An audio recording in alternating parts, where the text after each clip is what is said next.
우리말에는 긴 간병에 효자 없다 라는 말이 있습니다. 주변에 치매를 앓고 계신 분이 있다면 이 말이 더 와닿으실 텐데요. 시간이 지날수록 당사자에게도 그리고 가족에게도 할 짓이 못 된다고 하죠. 가족이 기억을 잃어가는 모습을 보는 순간들이 얼마나 힘들지 상상만 해도 버겁습니다. 오늘 이야기의 주인공은 아버지의 반대를 무릅쓰고 한국 남자와 결혼한 프랑스 여성입니다. 완곡한 반대를 하던 아버지가 치매에 걸리자 기회를 삼아 한국으로 시집을 갔다고 하는데요. 그 뒤 아버지와 담을 쌓고 살았지만 치매가 심해진 아버지 소식에 5년 만에 프랑스로 돌아온 그녀는 아버지 앞에서 한국 남자를 모른 채 했다고 합니다. 대체 무슨 일인지 그녀에게 직접 들어보겠습니다. 프랑스 남부 니스의 작은 마을에서 저는 그저 평범한 소녀로 자랐어요. 제 이름은 엘로디. 프랑스에서 흔한 이름을 가진 흔한 소녀였습니다. 우리 가족은 특별할 것 없는 중산층이었고 아버지는 지역 도서관에서 일하는 조용한 지식인이셨어요. 어머니는 초등학교 교사로 매일 아침 일찍 나가서 저녁 늦게 돌아오는 성실한 분이었습니다. 그런 부모님 밑에서 저 역시 모범생으로 자랐어요. 학교에서는 늘 상위권을 유지했고 책을 좋아하는 아버지의 영향으로 문학에 관심이 많았습니다. 엘로디, 넌 우리 가족의 자랑이야. 아버지는 가끔 이런 말씀을 하셨어요. 그럴 때마다 저는 뿌듯함을 느끼면서도 어깨가 무거워졌습니다. 그만큼 부모님의 기대가 컸기 때문이에요. 특히 아버지는 제게 완벽함을 바라셨어요.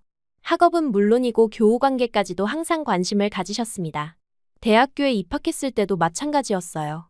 소르본 대학교 문학과에 합격했을 때 아버지는 무척 기뻐하셨습니다. 하지만 동시에 대학은 공부하러 가는 곳이지 연애하러 가는 곳이 아니다 라는 말씀도 잊지 않으셨어요. 그때는 그저 부모님의 걱정으로만 여겼는데 나중에 알고 보니 아버지는 연애 자체를 탐탁지 않게 여기셨더군요. 대학 3학년이 되던 해 교환학생 프로그램으로 온 한국인 유학생 민준을 만났어요. 처음에는 그저 동양에서 온 특이한 친구 정도로만 생각했습니다. 하지만 문학 세미나에서 자주 마주치면서 대화할 기회가 생겼고 그의 차분하고 깊이 있는 시선에 조금씩 끌리기 시작했어요. 민준은 말수가 적었지만 말할 때마다 깊은 생각이 느껴졌습니다. 카페에서 함께 공부하는 시간이 늘어났고 어느새 서로의 문화에 대해 이야기하는 사이가 되었어요. 프랑스 문학은 감성이 풍부하네요. 하지만 한국 문학에는 또 다른 아름다움이 있어요. 민준의 말에 저는 호기심이 생겼습니다. 그가 들려주는 한국 이야기는 제게 새로운 세계였어요. 동양의 정서, 가족에 대한 깊은 애정, 그리고 책임감 있는 그의 모습이 점점 마음에 들었습니다. 처음으로 데이트를 시작한 것은 그가 프랑스에 온 지 6개월 후였어요. 저는 조심스럽게 우리의 관계를 부모님께 알렸지만 예상대로 아버지의 반응은 냉담했습니다. 그냥 친구로 지내라. 어차피 그 친구는 곧 한국으로 돌아갈 텐데. 아버지의 말씀이었어요. 저는 그저 일시적인 걱정이라 생각했습니다. 하지만 민준과의 관계가 1년, 2년으로 이어지면서 아버지의 반대는 더욱 강해졌어요. 엘로디, 왜 하필 외국인이니? 문화도 다르고 언어도 다르고 사는 곳도 다른데 아버지는 자주 이렇게 말씀하셨습니다. 때로는 프랑스인 남자들을 소개해 주시기도 했어요. 의사, 변호사, 교수 모두 좋은 조건을 가진 사람들이었습니다. 그럼에도 저는 민준을 더 사랑하게 되었어요. 그는 타국에서 학업과 일을 병행하며 꿋꿋이 자신의 길을 걸어갔고 저를 대할 때는 항상 진심이 느껴졌습니다. 무엇보다 그의 눈빛에서 저를 향한 깊은 애정을 볼 수 있었어요. 민준은 학업을 마친 후에도 프랑스에 남아 일자리를 찾았고 우리의 연애는 계속되었습니다. 3년차가 되던 해 저는 용기를 내어 결혼에 대한 이야기를 아버지께 꺼냈어요. 아빠, 저 민준과 정말 결혼하고 싶어요. 그날 아버지의 표정은 지금도 잊을 수 없습니다. 얼굴이 창백해지시더니 단호하게 말씀하셨어요. 한국 사람과는 결혼할 수 없다. 절대 안 된다. 그 말씀이 왜 그렇게 단호했는지 당시에는 이해할 수 없었어요. 나중에 어머니를 통해 알게 된 사실이지만 아버지의 할아버지가 전쟁 중에 동양인들에게 안 좋은 경험이 있으셨다고 해요. 그 트라우마가 세대를 넘어 아버지에게도 영향을 미쳤던 겁니다. 물론 그것이 민준에 대한 편견을 정당화할 수는 없지만 아버지의 마음을 조금은 이해할 수 있었습니다. 그렇게 시간이 흘러 연애 4년 차, 우리의 결혼 이야기는 계속 미뤄졌어요. 민준은 인내심 있게 기다려주었지만 저는 점점 괴로워졌습니다. 가족과 사랑 사이에서 갈등하는 시간이 길어질수록 마음은 더 무거워졌어요. 그러던 어느 날, 집에서 충격적인 소식을 들었습니다. 아버지께서 건강검진에서 이상 소견이 나왔고 정밀검사 결과 초기 치매 진단을 받으셨다는 거예요. 그 순간 머릿속이 하얘졌습니다. 항상 든든하고 지혜로웠던 아버지가 기억을 잃어간다니. 믿기지 않았어요. 가족들은 혼란에 빠졌고 특히 어머니는 큰 충격을 받으셨습니다. 그런 상황에서 제 결혼 이야기를 다시 꺼내는 것은 불가능했어요. 하지만 역설적이게도 그 시기가 제게는 결정적인 순간이 되었습니다. 아버지의 진단 이후 가족들의 관심은 온통 그분의 건강에 집중되었고 제 연애에 대한 감시는 느슨해졌어요. 민준과 나는 조용히 결혼을 준비했습니다. 큰 식이 아닌 작은 시청식으로 계획했어요. 결혼 날짜가 다가올수록 마음은 더 복잡해졌습니다. 한편으로는 행복했지만 다른 한편으로는 아버지를 속이는 것 같아 죄책감이 들었어요. 결국 결혼식 2주 전, 저는 모든 용기를 내어 아버지께 사실을 말씀드렸습니다. 아빠, 저 민준과 결혼하기로 했어요. 2주 후에요. 아버지의 반응은 생각보다 더 격렬했어요. 처음으로 아버지가 소리를 지르는 것을 들었습니다. 내가 뭐라고 했지? 안 된다고 했잖아. 내가 그 사람과 결혼한다면 넌 더 이상 내 딸이 아니야. 그날 밤 저는 짐을 쌌어요. 어머니는 눈물을 흘리며 저를 안아주셨지만 아버지는 끝내 방에서 나오지 않으셨습니다. 집을 나서는 순간 아버지의 마지막 말이 귓가에 맴돌았어요. 이젠 한국 가서 다시 돌아오지 마라. 그렇게 저는 민준과 함께 작은 결혼식을 올리고 한국으로 떠났습니다. 새로운 나라, 새로운 문화, 새로운 가족. 모든 것이 낯설었지만 민준이 있어 견딜 수 있었어요. 그의 가족들은 저를 따뜻하게 맞아주었고 서툰 한국어도 차근차근 배우기 시작했습니다. 한국 생활은 생각보다 재미있었어요. 새로운 음식, 새로운 풍경, 그리고 새로운 사람들. 하지만 마음 한켠에는 항상 아버지에 대한 그리움과 죄책감이 자리했습니다. 시간은 빠르게 흘러 어느새 결혼 5주년이 다가왔어요. 그동안 프랑스와는 어머니와 동생을 통해 연락을 유지했지만 아버지와는 직접 대화할 기회가 없었습니다. 아버지의 상태는 점점 나빠지고 있다는 소식만 간간히 들었어요. 그러던 어느 날 아침 동생 소피로부터 급한 전화가 왔습니다.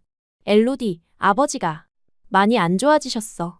병원에 입원하셨는데 의사 선생님 말씀이 시간이 얼마 남지 않았대. 그 말을 듣는 순간 제 세상이 무너지는 것 같았어요. 지난 5년간 미뤄온 화해의 기회가 이제 정말 사라질지도 모른다는 생각에 가슴이 찢어지는 듯했습니다. 민준에게 상황을 설명했더니 그는 망설임 없이 말했어요. 당장 짐을 싸자. 프랑스로 가야지. 일과 생활을 뒤로하고 우리는 서둘러 비행기표를 예매했습니다. 14시간의 긴 비행 동안 저는 아버지와의 마지막 순간들을 생각했어요. 마지막으로 본 아버지의 모습, 환한 얼굴, 실망한 눈빛. 과연 그분이 저를 용서해 주실까? 다시 딸로 받아주실까? 불안과 기대가 뒤섞인 채 우리는 프랑스 땅을 밟았습니다. 비행기에서 내려 바로 병원으로 향했어요. 심장이 터질 듯이 뛰었습니다. 5년 만에 아버지를 다시 뵙는다는 생각의 두려움과 설렘이 교차했어요. 병실 앞에 도착해서 손잡이를 잡는 순간 민준이 내 손을 꼭 잡아주었습니다. 그의 따뜻한 손길이 저에게 용기를 주었어요. 함께할게. 걱정 마. 그의 말에 깊은 숨을 들이쉬고 저는 조심스럽게 병실 문을 열었습니다. 병실 문을 열자 낯설고도 익숙한 냄새가 코끝을 찔렀어요. 소독약 냄새와 노인 특유의 채취가 섞인 공기가 저를 반겼습니다. 병실 안으로 한 발짝 내딛자 창가에 놓인 침대 위에 아버지가 계셨어요. 5년 전과는 완전히 다른 모습이었습니다. 한때 단단했던 몸은 쪼그라들었고 항상 반듯하게 빗어 넘기셨던 머리카락은 듬성듬성 하얗게 변해 있었어요. 무엇보다 그 또렷했던 눈빛이 흐릿해져 있었습니다. 가슴이 무너지는 기분이었어요. 아버지를 이렇게 만든 것이 저희 선택이었다는 자책감이 밀려왔습니다. 그래도 용기를 내어 침대 곁으로 다가갔어요. 민주는 조용히 제 뒤를 따랐습니다. 아빠, 떨리는 목소리로 불렀어요. 아버지의 시선이 저에게 향했지만 그 눈에는 제가 누구인지 알아보는 기색이 없었습니다. 대신 어딘가 반가운 듯한 그러나 낯선 사람을 맞이하는 미소를 지으셨어요. 왔구나. 학교 갔다 오는 길이니? 아버지의 말씀에 심장이 멎는 것 같았습니다. 아버지는 지금의 저를 알아보지 못했어요. 머릿속에서는 제가 여전히 16살 고등학생이었던 겁니다. 무슨 말을 해야 할지 알 수 없었어요. 지금 집 나갔다 온 엘로디라고 말해야 할까? 아니면 아버지의 착각에 맞춰줘야 할까? 혼란스러운 사이 아버지의 시선이 제 뒤에 서 있는 민준에게 향했습니다. 쟤는 누구냐? 아버지의 눈빛이 순간 경계로 바뀌었어요. 낯선 동양인 남자가 갑자기 딸과 함께 나타났으니 당연한 반응이었겠죠. 하지만 그 말을 듣는 순간 가슴이 아팠습니다. 내 남편인데, 내가 선택한 사람인데, 이 상황을 어떻게 설명해야 할지 말문이 막혔어요. 그때 민준이 한 발짝 앞으로 나왔습니다. 그리고 유창한 프랑스어로 아버지께 말했어요. 학교 친구예요. 같이 병문안 왔어요. 그 말을 들은 아버지의 표정이 순간 밝아졌습니다. 경계하던 눈빛이 사라지고 안도의 미소가 번졌어요. 아, 그렇구나. 우리 딸 친구구나. 고맙다. 우리 딸이 좋은 친구를 두었네. 아버지의 말씀에 저는 무슨 말을 해야 할지 몰랐습니다. 그저 고개만 끄덕였어요. 민준은 자연스럽게 대화를 이어갔고 아버지는 그런 민준에게 호감을 보이셨습니다. 우리 딸 보고 싶었다. 학교 갔다 오는데 몇 년은 걸린 것 같구나. 아버지의 그 말을 듣는 순간 눈물이 왈칵 쏟아질 것 같았어요. 몇 년? 정확히 5년이었습니다. 그 5년 동안 저는 아버지의 딸이기를 포기했는데 아버지는 여전히 저를 딸로 기억하고 계셨어요. 병실에 나오자마자 복도에서 참았던 눈물이 터져나왔습니다. 민주는 말없이 저를 안아주었어요. 그의 포옹 속에서 한참을 울었습니다. 잠시 후 어머니와 동생 소피가 도착했어요. 소피는 제 모습을 보더니 함께 울음을 터뜨렸습니다. 어머니는 담담한 표정이었지만 눈가는 붉게 물들어 있었어요. 엘로디, 아버지는 6개월 전부터 급격히 상태가 나빠지셨어. 요즘은 날짜도 모르시고 사람도 잘 알아보지 못하셔. 어머니의 설명을 들으며 자책감이 더 커졌습니다. 내가 곁에 있었다면 아버지의 상태가 이렇게까지 나빠지진 않았을까? 그런 생각에 가슴이 무너져 내렸어요. 의사 선생님을 만났을 때 더 충격적인 이야기를 들었습니다. 아버지의 상태는 돌이킬 수 없을 만큼 진행되었고 남은 시간이 많지 않다는 거였어요. 1년 정도면 이제 기억을 거의 못하실 거라 보고 있습니다. 가족들이 많은 시간을 함께 보내시는 게 좋겠습니다. 의사의 말씀이 현실감 없이 들렸어요. 다음 날부터 우리는 매일 병원을 찾았습니다. 놀라운 일은 둘째 날부터 시작되었어요. 민주는 아침 일찍 병원에 도착해 있었습니다. 제가 병실에 들어갔을 때 그는 이미 아버지의 아침 식사를 준비하고 있었어요. 간호사가 가져다 준 병원식을 아버지가 드시기 쉽게 작은 조각으로 잘라놓고 있었습니다. 여보, 언제 왔어? 제가 물었을 때 민주는 미소를 지으며 대답했어요. 일찍 일어나서 먼저 와봤어. 그의 세심함에 가슴이 따뜻해졌습니다. 아버지는 그날도 민준을 학교 친구로 기억하고 있었어요. 하지만 놀랍게도 아버지는 민준의 손에서 숟가락을 받아들였습니다. 간호사들이 먹이려 할 때는 입을 다물고 거부하셨던 아버지였는데 말이에요. 이거 맛있어요, 선생님. 한 숟가락만 더 드세요. 민준의 부드러운 말투에 아버지는 순순히 입을 벌리셨습니다. 그 모습을 본 간호사가 놀라움을 감추지 못했어요. 신기하네요. 보통 다른 사람이 먹여주면 거부하시는데 그날 이후로 민준은 아버지의 모든 식사를 책임졌습니다. 아침, 점심, 저녁 항상 정해진 시간에 병원에 와서 아버지께 음식을 먹여드렸어요. 때로는 병원식이 입맛에 맞지 않으셨는지 아버지가 거부하실 때도 있었습니다. 그럴 때면 민준은 묘한 재주로 아버지를 설득했어요. 이건 제가 특별히 가져온 음식이에요. 한 번만 맛보세요. 그런 말에 아버지는 호기심을 보이며 다시 식사를 시작하셨습니다. 셋째 날에는 더 놀라운 일이 있었어요. 민준이 아버지의 약을 챙기는 걸 보게 되었습니다. 간호사가 약봉지를 가져다 주면 민준은 정확히 어떤 약인지 확인하고 물과 함께 아버지께 건넸어요. 이 약은 소화를 돕는 약이에요. 식사 후에 드셔야 해요. 그런 설명과 함께 약을 드리면 아버지는 순순히 따르셨습니다. 어떻게 이렇게 잘하니? 제가 민준에게 물었을 때 그는 수줍게 웃으며 대답했어요. 유튜브로 공부했어. 치매 환자 케어하는 방법. 그 말을 듣고 저는 한동안 말을 잇지 못했습니다. 민준은 이미 한국에서부터 이런 상황을 대비해 공부해왔던 거예요. 넷째 날, 제가 병실에 들어갔을 때 본 광경은 평생 잊을 수 없을 겁니다. 민준이 아버지의 대소변을 받아내고 있었어요. 요양병원이었지만 간호사 인력이 부족했고 때로는 환자들이 기다려야 했습니다.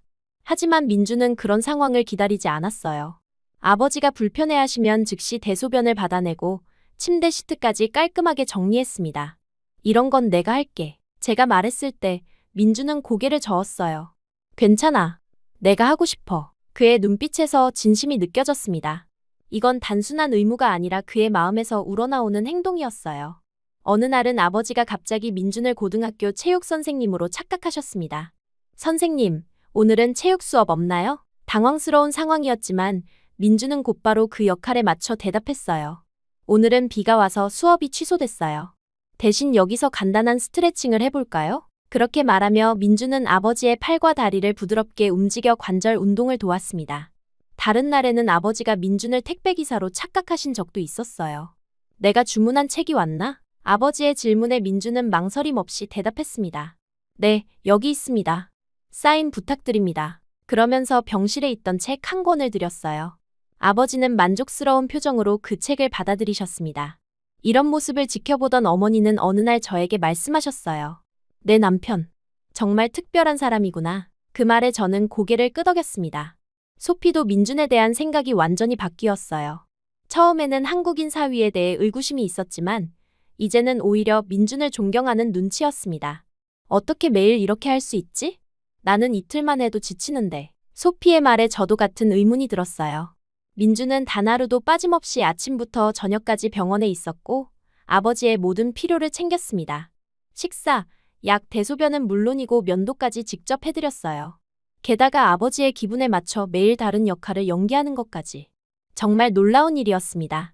열흘째 되던 날, 아버지의 상태가 갑자기 나빠졌어요. 고열이 나고 의식이 혼미해지셨습니다.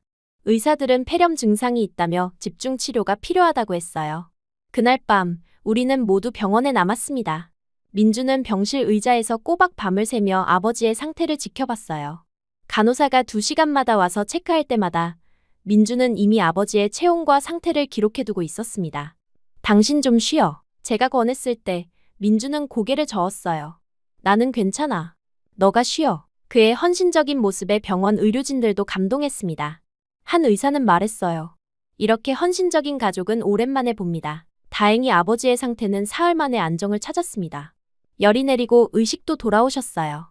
그리고 놀랍게도 아버지는 회복 후 처음으로 민준을 간호사가 아닌 좋은 청년으로 인식하셨습니다. 자네 매일 오나? 고맙네. 그 말을 들은 민준의 얼굴에 미소가 번졌어요. 비록 아버지는 여전히 민준이 누구인지 정확히 알지 못했지만 그에 대한 고마움은 분명히 느끼고 계셨습니다. 2주가 지나고 우리는 한국으로 돌아갈 준비를 해야 했어요. 민준의 회사에서 더 이상의 휴가 연장이 어렵다는 연락이 왔기 때문입니다. 하지만 민준은 쉽게 떠나려 하지 않았어요. 조금만 더 있다 가자. 내가 회사에 다시 이야기해볼게. 그의 말에서 아버지에 대한 진심 어린 걱정이 느껴졌습니다. 마지막 날 아침 병원 창문으로 스며드는 햇살이 유난히 따스했어요. 한국으로 돌아가야 할 시간이 점점 다가오고 있었습니다. 짐은 이미 호텔에 정리되어 있었고 저녁 비행기만 남아 있었어요. 아버지와의 마지막 시간, 그 무게가 가슴을 짓눌렀습니다. 민주는 평소보다 더 일찍 병원에 도착했어요. 마치 아버지와의 시간을 조금이라도 더 확보하려는 듯했습니다. 그동안 민주는 아버지의 일상을 완벽하게 파악하고 있었어요. 아침에 어떤 약을 드셔야 하는지, 어떤 자세를 좋아하시는지, 심지어 어떤 이야기를 들려드리면 미소 지으시는지까지도 알고 있었습니다. 병실에 들어서자 아버지는 창밖을 바라보고 계셨어요. 오늘따라 유난히 정신이 맑아 보이셨습니다. 민준이 먼저 다가가 아버지의 손을 잡았어요. 아침 식사하셨어요? 민준의 질문에 아버지는 고개를 끄덕이셨습니다. 이제 우리는 아버지가 저를 누구로 인식하실지, 민준을 어떤 사람으로 기억하실지 예측할 수 없었어요. 매일 다른 사람들로 우리를 착각하셨으니까요.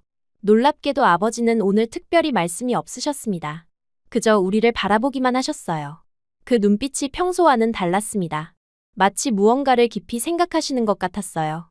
민주는 평소처럼 아버지의 머리맡을 정리하고 물컵을 채워드리고 작은 과일 조각을 내어드렸습니다. 오늘은 막내요, 선생님. 민준이 창밖을 가리키며 말했어요. 아버지는 고개를 끄덕이셨습니다. 지난 2주 동안 민주는 아버지를 선생님이라 불렀어요. 아버지가 한때 지역 도서관에서 근무하셨다는 사실을 존중해서였죠. 비록 아버지는 민준을 매일 다른 사람으로 착각하셨지만 그 호칭만큼은 민준이 일관되게 유지했습니다. 시간은 빠르게 흘러갔어요. 점심 식사를 마치고 나니 벌써 출발 시간이 다가오고 있었습니다. 병실에는 어머니와 소피도 와 있었어요. 아버지의 침대 주변에 모여 각자의 방식으로 작별 인사를 준비하고 있었습니다. 어머니는 아버지의 이불을 정리하시며 평소처럼 담담하게 행동하셨지만 붉어진 눈가에서 그 마음을 읽을 수 있었어요. 소피는 직접 만든 작은 사진첩을 아버지께 보여드리고 있었습니다. 아빠, 이거 기억나세요? 우리 가족 니스 여행 갔을 때요. 아버지는 사진을 보시며 가끔 미소를 지으셨지만 그것이 실제 기억 때문인지 아니면 딸의 다정한 설명 때문인지는 알 수 없었어요. 마침내 작별 인사를 할 시간이 되었습니다. 저는 아버지 곁으로 다가가 조심스럽게 손을 잡았어요. 아빠, 저 이제 가봐야 해요. 말을 이을 수 없었습니다. 목이 메어 더 이상 단어가 나오지 않았어요. 아버지는 제 손을 잡고 고개를 끄덕이셨습니다. 그 눈빛에서 무언가를 읽을 수 있을 것 같았지만 확신할 수는 없었어요. 소피가 다음으로 인사했고 어머니는 아버지의 이마에 가볍게 키스를 하셨습니다. 마지막으로 민준의 차례가 되었어요. 그는 아버지 침대 옆에 앉았습니다. 2주 동안 그가 아버지를 돌보며 앉은 그 자리였어요. 얼마나 많은 시간을 그곳에서 보냈는지, 얼마나 많은 정성을 쏟았는지 생각하니 가슴이 뭉클해졌습니다. 선생님, 저는 이제 가봐야 할 것 같습니다. 민준의 목소리는 차분했지만 그 속에 담긴 감정은 깊었어요. 조만간 다시 찾아뵐게요. 건강히 계세요. 그는 아버지의 손을 부드럽게 잡았습니다. 저는 곁에서 그 모습을 지켜보며 민준이 얼마나 아버지에게 진심 어린 존경과 사랑을 가지고 있는지 다시 한번 느꼈어요. 그런데 그 순간 믿을 수 없는 일이 일어났습니다. 아버지가 민준의 손을 꼭 잡으시더니 천천히 고개를 들어 그를 바라보셨어요. 그리고 또렷한 목소리로 말씀하셨습니다. 딸, 잘 부탁한다. 시간이 멈춘 것 같았어요. 방 안의 모든 사람이 숨을 멈췄습니다. 아버지의 그 말은 분명 민준을 사위로 인정하는 말이었어요. 5년 전 그토록 완강하게 거부했던 관계를 이제야 인정해 주신 겁니다. 그것도 가장 명료한 순간에 가장 또렷한 정신으로 말이에요. 저는 그 말을 듣는 순간 숨이 막혔습니다. 가슴 속에서 무언가가 터져 나오는 것 같았어요. 참았던 모든 감정, 5년간의 그리움, 죄책감, 후회, 그리고 이 순간의 벅찬 감동까지 모든 것이 한꺼번에 밀려왔습니다. 더 이상 그 자리에 있을 수 없었어요. 병실을 뛰쳐나와 복도 끝까지 달렸습니다.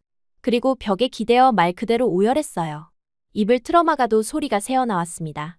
복도 바닥에 주저앉아 울고 있는데 어깨에 손길이 느껴졌어요. 고개를 들어보니 소피였습니다. 그녀도 눈물을 흘리고 있었어요. 엘로디. 소피는 더 이상 말을 잇지 못하고 저를 꼭 안아주었습니다. 저희는 한동안 그렇게 서로 붙들고 울었어요. 잠시 후 어머니가 오셨습니다. 평소의 냉정함은 온데간데 없고 눈가에는 눈물이 고여 있었어요. 아버지, 처음으로 또렷하게 말씀하셨어. 어머니의 떨리는 목소리에서 그 순간이 얼마나 특별했는지 느낄 수 있었습니다. 민주는 가장 마지막에 병실을 나왔어요. 그의 눈도 붉게 물들어 있었습니다. 우리는 말없이 서로를 바라보았어요. 그 순간 말로는 표현할 수 없는 무언가가 우리 사이를 흘렀습니다. 5년 전 아버지의 반대를 무릅쓰고 결혼했던 그 결정이 이제야 완전한 모습을 갖춘 것 같았어요. 병원을 떠나기 전 저는 마지막으로 병실 문 앞에 서서 안을 들여다보았습니다. 아버지는 다시 창밖을 바라보고 계셨어요. 그 옆모습이 어쩐지 평화로워 보였습니다. 마치 오랫동안 짊어졌던 무거운 짐을 내려놓은 것처럼 말이에요. 비록 내일이면 오늘의 이 순간을 기억하지 못하실지도 모르지만 그 한마디가 저에게는 평생의 위로가 될 것 같았습니다. 호텔로 돌아가는 차 안에서 우리는 오랫동안 말이 없었어요. 각자의 생각에 잠겨 있었습니다. 창밖으로 흘러가는 프랑스의 풍경이 낯설면서도 익숙했어요. 이곳에서 나고 자랐지만 이제는 한국이 또 다른 고향이 되어버린 기분이었습니다. 어떻게 생각해? 한참 만에 제가 민준에게 물었어요. 그는 창밖을 바라보며 잠시 생각에 잠겼습니다. 그리고 차분하게 대답했어요. 아버님이 우리를 인정해 주신 것 같아. 정말 다행이야. 그 말은 단순했지만 그 속에 담긴 의미는 깊었습니다. 민준에게도 이 순간은 특별했을 거예요. 5년 동안 단 한 번도 불평하지 않았지만 그도 분명 인정받고 싶었을 테니까요. 아버지의 그 한마디가 민준에게도 큰 위로가 되었을 겁니다. 호텔방에 도착해서 짐을 챙기며 어제와는 다른 기분이 들었어요. 마치 무거운 짐을 내려놓은 것 같은 해방감이 느껴졌습니다. 오랫동안 저를 짓눌러왔던 죄책감이 조금은 가벼워진 것 같았어요. 아버지의 마지막 말씀이 저에게 용서와 같은 의미로 다가왔기 때문입니다. 민주는 여행 가방을 정리하면서 문득 말했어요. 이제 한국으로 돌아가도 마음이 조금은 괜찮을 것 같아. 그 말에 고개를 끄덕였습니다. 맞아요. 이제는 조금 더 가벼운 마음으로 돌아갈 수 있을 것 같았습니다. 아버지의 축복을 받은 것 같은 기분이었어요. 하지만 동시에 다른 생각도 들었습니다. 아버지를 이대로 두고 가도 될까? 그 물음에 민주는 잠시 가방 정리를 멈추고 제 눈을 바라봤어요. 그리고 조용히 말했습니다. 우리가 할 수 있는 방법을 찾아보자. 지금 당장은 돌아가야 하지만 계속 방법을 찾아볼게. 그 말에 눈물이 다시 차올랐어요. 민주는 항상 이런 식이었습니다. 문제가 생기면 당장의 감정에 휩쓸리기보다는 실질적인 해결책을 찾으려 했어요. 그리고 그 과정에서 결코 내 감정을 무시하지 않았습니다. 저녁이 되어 어머니와 소피가 우리를 공항까지 배웅해 주었어요. 마지막 포옹을 나누며 어머니가 내 귀에 속삭였습니다. 내 남편 정말 좋은 사람이구나. 아버지도 그걸 알아보셨어. 그 말이 가슴 깊이 와닿았어요. 어머니도 민준을 인정해 주셨고 더 이상 우리의 결혼을 후회하지 않으셨습니다. 소피는 제 손을 꼭 잡으며 말했어요. 곧 다시 와. 아버지가 널 기다리실 거야. 그 말에 고개를 끄덕였습니다. 네, 반드시 다시 올 거예요. 이번에는 더 오랜 시간 동안 더 가벼운 마음으로 말이에요. 비행기에 오르기 전 마지막으로 프랑스의 하늘을 올려다봤습니다. 5년 전 이곳을 떠날 때는 무거운 마음이었어요. 하지만 이제는 달랐습니다. 아버지의 딸, 잘 부탁한다. 라는 말이 저에게 새로운 시작을 알려주는 것 같았어요. 비행기 안에서 민주는 내 손을 꼭 잡아주었습니다. 그의 손에서 전해지는 따뜻함이 위로가 되었어요. 우리는 말없이 서로를 바라보았습니다. 그 시선 속에는 과거의 아픔과 미래에 대한 희망이 함께 담겨 있었어요. 창밖으로 프랑스의 도시들이 점점 작아지고 구름 위로 올라가는 동안 아버지의 마지막 모습을 떠올렸습니다. 창가에 앉아 평화롭게 바라보시던 그 모습. 언젠가 꼭 다시 뵐 수 있겠죠? 그땐 더 이상 학교 친구라는 거짓말은 필요 없을 것 같았어요. 아버지의 마지막 말씀은 이미 민준을 사위로 인정하신 것이니까요. 비행기가 구름 위로 솟아오르며 내 마음도 한결 가벼워졌습니다. 5년간의 무거운 짐을 내려놓은 것 같았어요. 아버지의 그 한마디가 제 마음의 상처를 치유해 준 것 같았습니다. 무너졌던 마음 위로 새로운 신뢰가 피어난 순간이었어요. 한국으로 돌아온 지 일주일이 지났어요. 집안의 모든 것이 그대로였지만 제 마음은 완전히 달라져 있었습니다. 프랑스에서의 2주는 짧은 시간이었지만 그 안에서 일어난 변화는 너무나 컸어요. 아버지의 마지막 인사, 딸, 잘 부탁한다 라는 말이 계속 귓가에 맴돌았습니다. 첫 번째 주말, 저는 집 정리를 하며 일상으로 돌아가려 노력했어요. 하지만 민준의 행동이 조금 달라진 것을 느꼈습니다. 평소에는 주말이면 함께 영화를 보거나 근처 공원을 산책하곤 했는데 이번에는 서재에 틀어박혀 컴퓨터 앞에 앉아 있었어요. 호기심에 들여다보니 그는 프랑스에 놓인 요양시설과 관련된 웹사이트를 검색하고 있었습니다. 뭐 하고 있어? 제가 물었을 때 민준은 잠시 놀란 듯 화면을 가리려 했어요. 하지만 이내 자연스럽게 말했습니다. 아버님을 위한 좋은 방법이 있을까 해서 찾아보고 있어. 그 말을 듣는 순간 가슴이 뭉클해졌어요. 프랑스에서 돌아온 후에도 그는 계속 아버지를 생각하고 있었던 겁니다. 며칠 후 민준의 노트북을 우연히 보게 되었어요.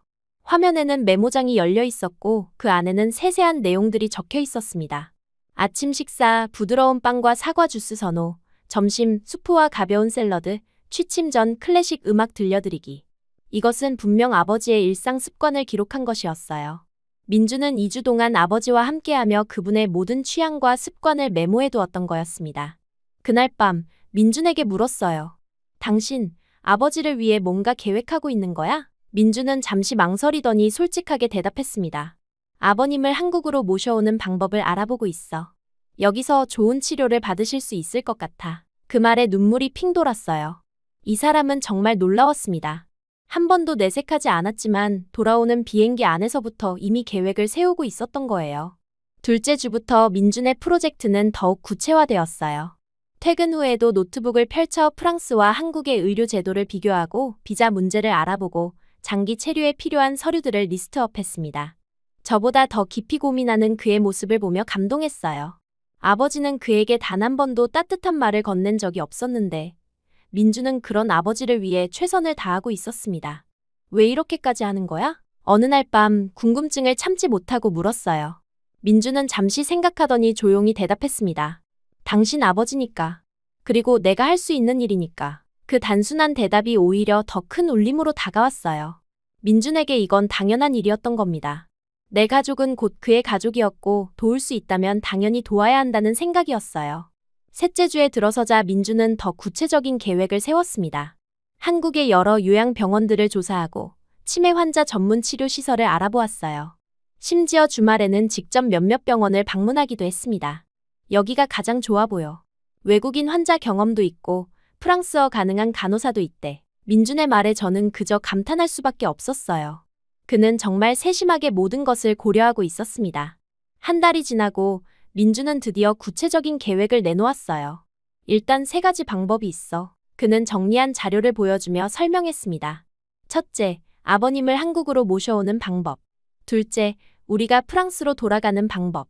셋째, 아버님이 계신 프랑스 병원에 최대한 지원하는 방법. 각 방안에 대한 장단점, 필요한 서류, 비용까지 모두 계산되어 있었어요. 민주는 이 모든 것을 혼자서 조사하고 정리한 것이었습니다. 저는 첫 번째 방안이 가장 좋을 것 같다고 말했어요. 아버지를 한국으로 모셔오면 우리가 가까이에서 돌볼 수 있을 테니까요. 민준도 동의했습니다. 그럼 지금부터 준비하자. 먼저 어머님과 소피에게 연락해봐야 할 것 같아. 그날 밤, 우리는 함께 어머니에게 전화를 걸었어요. 처음에는 당황스러워하셨지만 민준이 준비한 자료와 계획을 들으시고는 조금씩 마음을 여셨습니다. 정말 그렇게 해도 될까? 어머니의 걱정스러운 질문에 민준은 자신감 있게 대답했어요. 네, 저희가 잘 모시겠습니다. 한국에도 좋은 시설이 많고 저희가 매일 찾아뵐 수 있어요. 전화를 끊고 나서도 민준은 계속해서 필요한 서류 목록을 작성했습니다. 그의 성실함과 책임감에 다시 한번 감동했어요. 소피와의 통화도 순조로웠습니다. 오히려 그녀는 우리의 제안에 안도하는 눈치였어요. 솔직히 나 혼자선 아빠를 제대로 돌보기 어려웠어. 너희가 그렇게 해준다면 정말 고마울 것 같아. 소피의 말에 더욱 확신이 생겼습니다. 이것은 우리 모두에게 좋은 결정이 될 것 같았어요. 2달 후, 모든 준비가 거의 끝나갈 무렵, 민주는 또 다른 놀라운 계획을 내놓았습니다. 우리 집 근처의 작은 아파트를 알아봤어. 아버님이 오시면 우리 집에서 가까운 곳에 계시는 게 좋을 것 같아서. 그는 이미 몇 군데 부동산을 돌아보고 아버지에게 적합한 환경의 집을 찾아두었다고 했어요. 층계가 없고 엘리베이터가 있는 건물, 병원과 가까운 위치. 모든 것을 고려한 선택이었습니다. 당신, 정말 대단해. 제 말에 민주는 쑥스럽게 웃기만 했어요. 그는 자신이 한 일을 자랑하거나 내세우지 않았습니다. 오히려 당연한 일을 한 것처럼 담담하게 받아들였어요. 그런 겸손함이 더욱 그를 빛나게 만들었습니다. 마침내 모든 준비가 끝나고 아버지를 모셔올 날짜도 정해졌어요. 다음 달 15일, 민준과 제가 프랑스로 가서 아버지를 모시고 돌아오기로 했습니다. 어머니와 소피도 동의했고 아버지의 주치의도 건강상 이동에 문제가 없다는 소견서를 보내주셨어요. 모든 것이 순조롭게 진행되고 있었습니다. 준비하는 과정에서 민준의 또 다른 면모를 발견하게 되었어요. 그는 아버지가 한국에 와서 불편함을 느끼지 않도록 프랑스 음식을 준비하는 법을 배우고 있었습니다. 유튜브로 프랑스 가정식 요리를 공부하고 주말에는 직접 요리를 시도해보기도 했어요. 아버님이 좋아하시던 수프예요. 한번 맛볼래? 그가 내민 수프는 서툴렀지만 그 정성만큼은 깊이 느껴졌습니다. 또한 민주는 프랑스어 공부도 더 열심히 했어요. 이미 기본적인 대화는 가능했지만 의료 용어나 일상적인 표현들을 더 배우려고 노력했습니다. 아버지와 더 원활하게 소통하기 위해서였죠. 오늘은 의사와 대화할 때 쓰는 표현들을 배웠어. 퇴근 후에도 피곤한 기색 없이 공부하는 그의 모습이 존경스러웠어요. 아버지를 모셔오기 일주일 전, 우리는 마지막 점검을 했습니다. 비자, 항공권, 병원 예약, 아파트 계약, 모든 것이 준비되었어요. 민주는 아버지의 짐을 어떻게 꾸릴지, 비행기 안에서 어떻게 편안하게 해드릴지까지 세세하게 계획했습니다. 긴 비행이니까 중간중간 수분 보충이 중요해. 그리고 이 베개가 목 받침에 좋을 것 같아. 그의 세심함에 다시 한번 감동했어요. 마지막 날 밤, 침대에 누워 민준에게 물었습니다. 정말 괜찮아? 이렇게까지 하는 거. 솔직히 말하면 부담스러울 수도 있는 일이었어요. 아픈 장인을 모시는 것은 쉬운 결정이 아니었으니까요. 민주는 잠시 생각하더니 진지하게 대답했습니다. 나는 괜찮아. 오히려 이렇게 할 수 있어서 다행이라고 생각해. 그 말을 듣고 문득 5년 전의 기억이 떠올랐어요. 아버지의 완강한 반대, 우리의 도망치듯 떠난 결혼. 그리고 지금 민주는 그런 아버지를 위해 이 모든 것을 준비하고 있었습니다. 인생이란 참 아이러니한 것 같았어요. 아버지가 가장 반대했던 사람이 지금은 아버지에게 가장 필요한 사람이 되어 있었으니까요. 고마워, 정말 고마워. 제 말에 민주는 수줍게 웃으며 손을 잡아주었습니다. 괜찮아. 우리 가족이잖아. 그 단순한 말이 제 마음을 따뜻하게 했어요. 맞아요. 우리는 가족이었습니다. 비록 시작은 어려웠지만 이제는 진정한 가족이 되어가고 있었어요. 잠들기 전 창밖의 별을 바라보며 생각했습니다. 아버지가 한국에 오시면 어떤 모습일까? 여전히 저를 알아보지 못하실까? 민준을 기억하실까? 불안한 마음도 있었지만 한편으로는 기대도 됐어요. 아버지의 마지막 시간을 함께할 수 있다는 것, 그것만으로도 감사한 일이었습니다. 밤마다 저는 조용히 기도했어요. 아버지가 한국에서 편안하게 지내시길, 마지막 기억을 따뜻하게 마무리하실 수 있기를, 그리고 무엇보다 아버지가 민준의 진심을 느끼실 수 있기를 바랐습니다. 비록 치매로 인해 모든 것을 기억하지 못하시더라도 마음만은 전해졌으면 했어요. 모든 준비를 마친 그날 밤, 민준이 잠든 옆모습을 바라보았습니다. 항상 차분하고 조용했지만 그 안에는 강인함과 따뜻함이 공존하고 있었어요. 5년 전 제가 선택한 이 사람이 지금 이 순간 얼마나 소중한 존재인지 다시 한번 느꼈습니다. 부드럽게 그의 얼굴을 쓰다듬으며 속삭였어요. 당신은 내가 만난 가장 다정하고 강한 사람이야.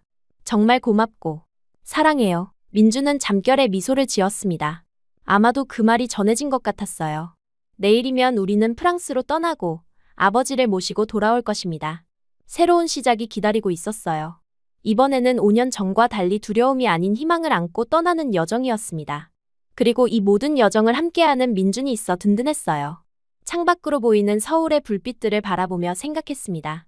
이곳이 이제 아버지의 새로운 집이 될 거예요. 다른 언어, 다른 문화, 다른 환경. 하지만 우리의 사랑만큼은 변함없을 것입니다. 아버지의 마지막 여정을 함께할 수 있다는 것, 그것이 우리에게 주어진 선물이자 책임이었어요. 민준의 고른 숨소리를 들으며 눈을 감았습니다. 내일부터 시작될 새로운 챕터를 위해 오늘은 푹 쉬어야 했어요. 잠들기 전 마지막 생각은 그날 병실에서 들었던 아버지의 말이었습니다. 딸, 잘 부탁한다. 이제 저희가 그 부탁에 응답할 차례였어요. 아버지, 기다려주세요. 곧 만나러 갈게요.